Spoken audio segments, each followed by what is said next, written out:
This never gets easy. I always go back to the beginning of my role as mayor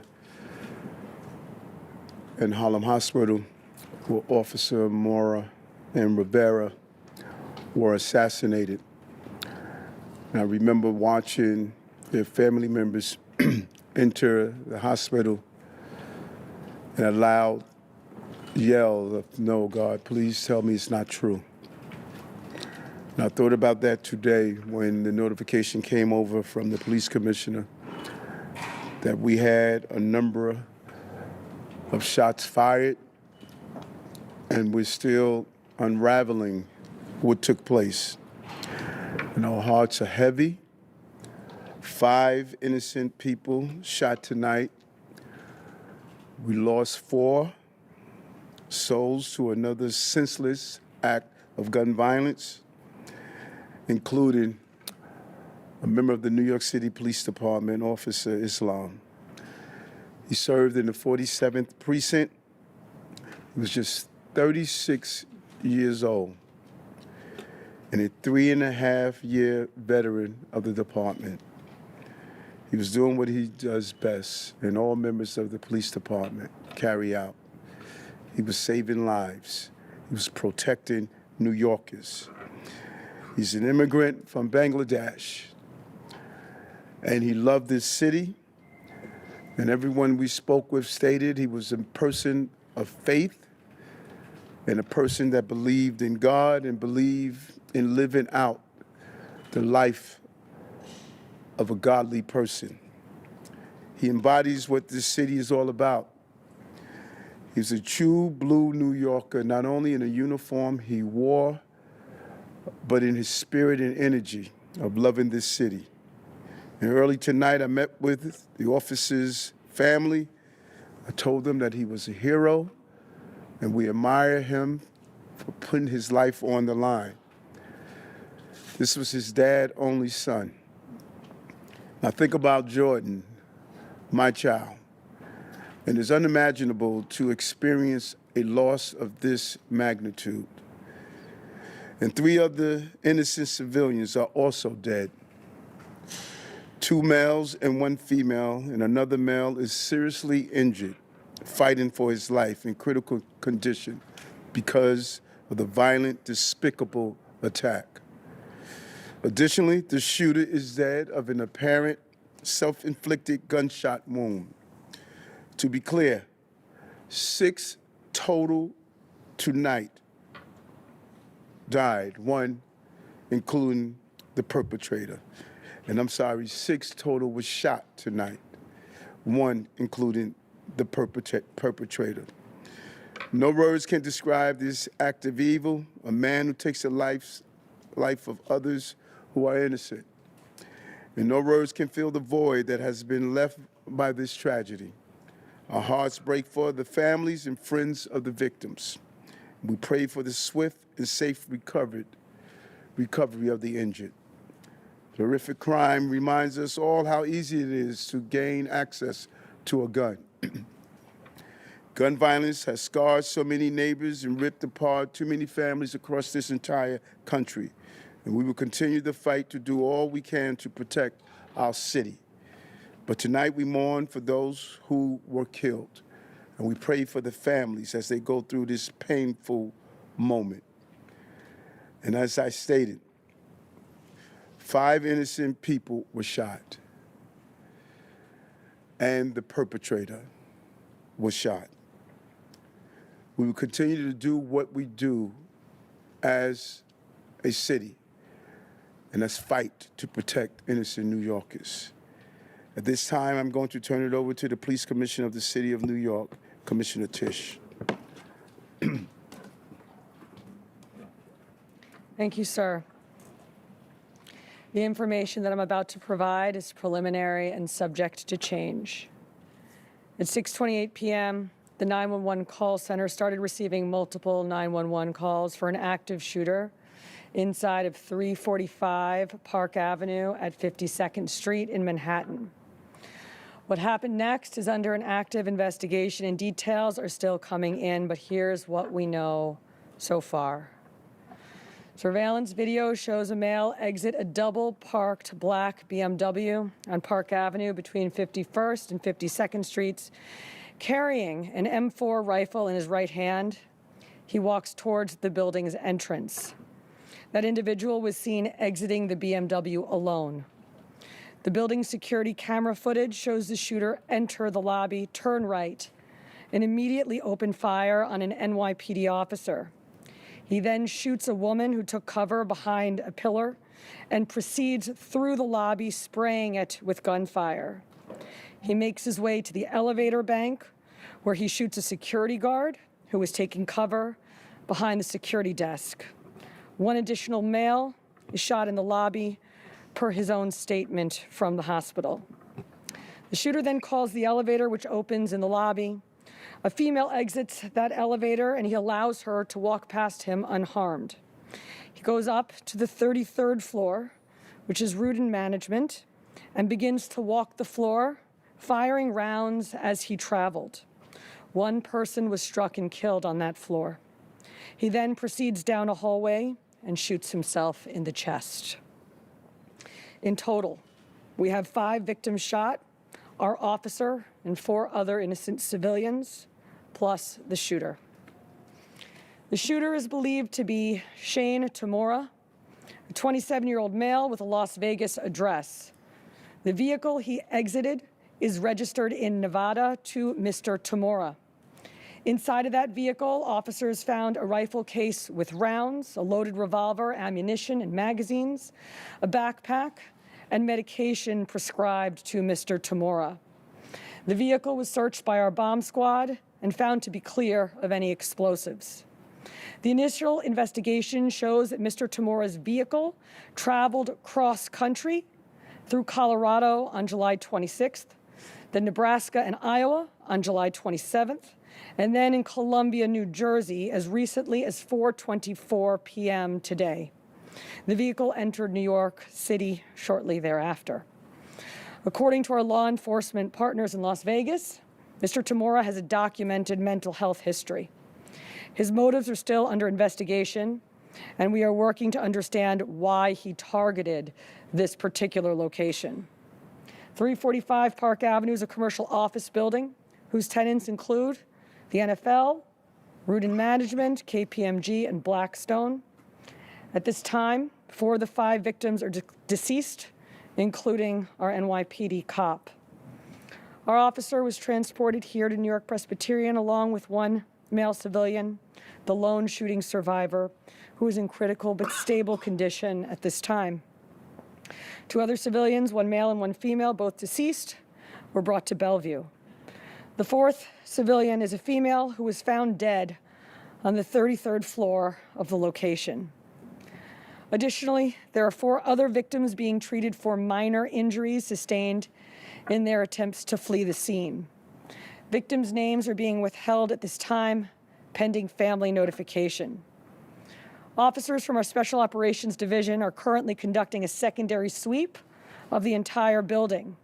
I want to be very clear. We believe this to be a lone shooter, and there is no longer an active threat to the public. But today, 4 innocent victims are dead. Among them is NYPD police officer Didarul Islam, 36 years old, 4 years on the job. Officer Islam was married with 2 young boys, and his wife is pregnant with their 3rd child. He's assigned to the 4-7 precinct in the Bronx. He was doing the job that we asked him to do. He put himself in harm's way. He made the ultimate sacrifice, shot in cold blood, wearing a uniform that stood for the promise that he made to this city. He died as he lived, a hero. I want to extend my profound sympathies to all of the victims and their families, and to the brave NYPD cops who today lost a brother. There are still many questions that we have to answer, and we will answer them. But for now, our city is in mourning for the innocent lives lost. May their memories be a blessing. Pat.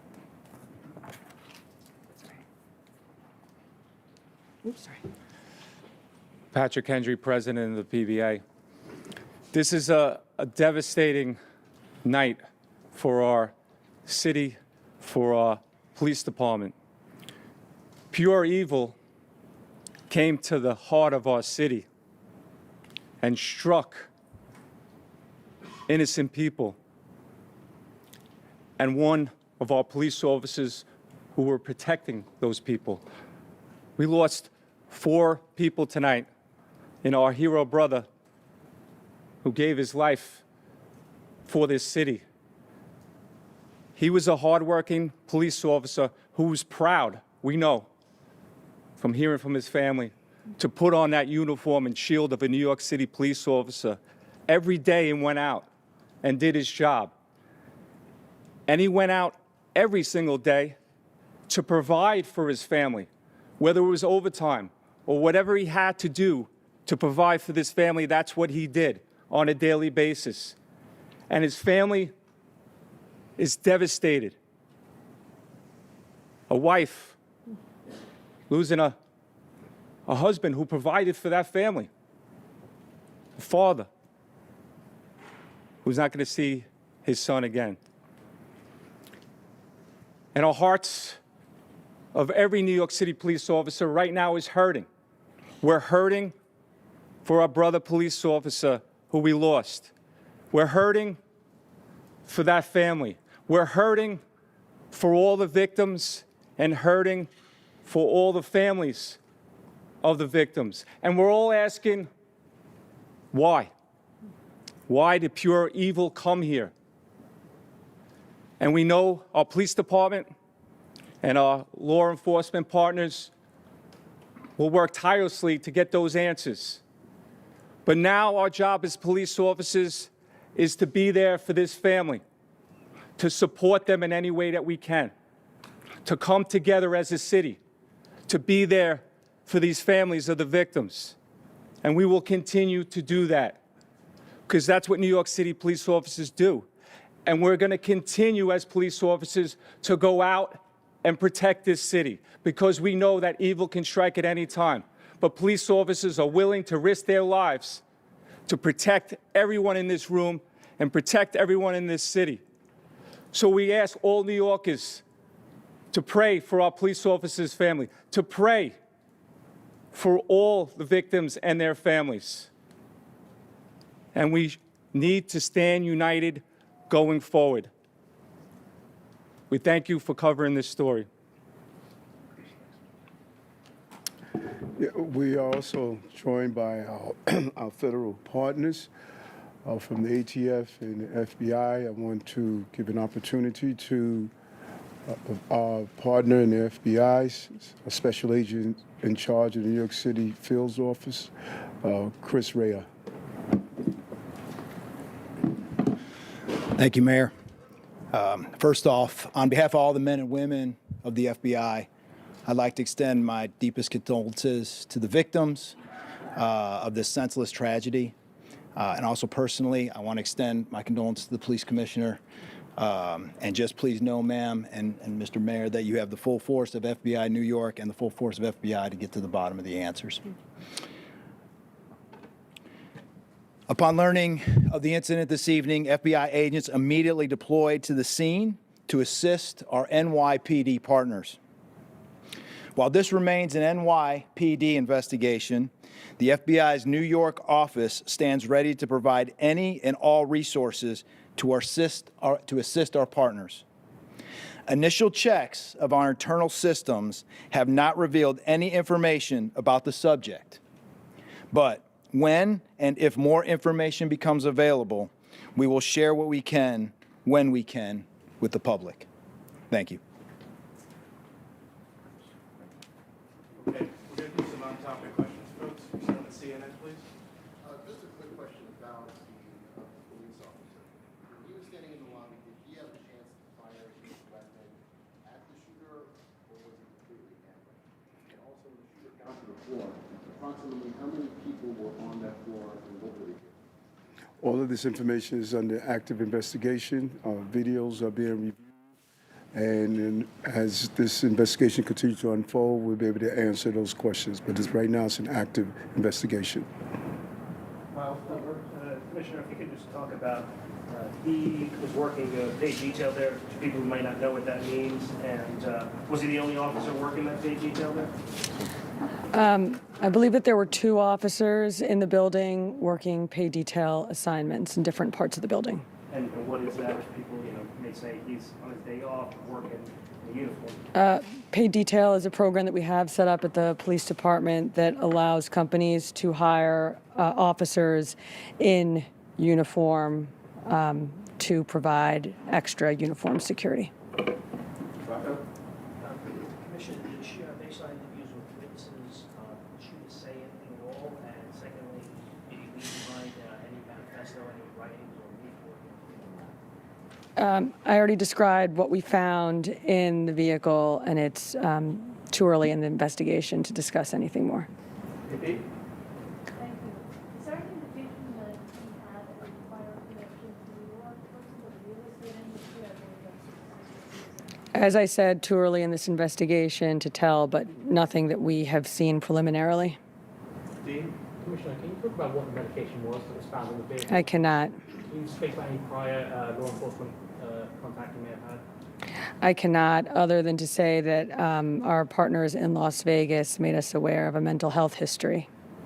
Yes, Steve? What's your girl? Can you please share any details you have regarding the patient's history was origin and whether or not he had Just what I said already. It was an M4 rifle, and we also found a revolver in the vehicle with ammunition and magazines. did he have a license? He did have a license in the state of Nevada. Your one? Was there any intelligence indicating that this patient was at risk beforehand? And are you considering this a targeted attack or an act of terrorism? At this time, it's too early in the investigation to tell. Thank you, everyone.